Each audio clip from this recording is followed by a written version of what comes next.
kittens will be there.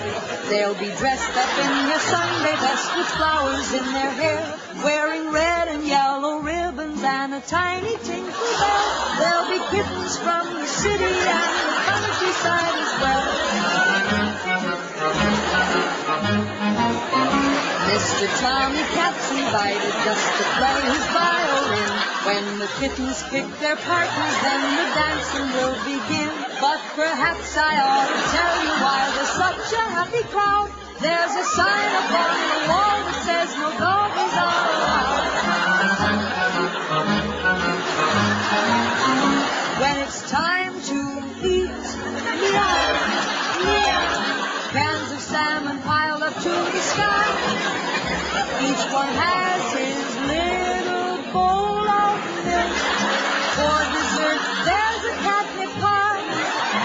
Why, the spotty Duke and Rover, they're nice doggies, you'll agree. And they asked the kitty cats if they could all join in the spree. But their big eyes tell a story, and it's sad as it can be.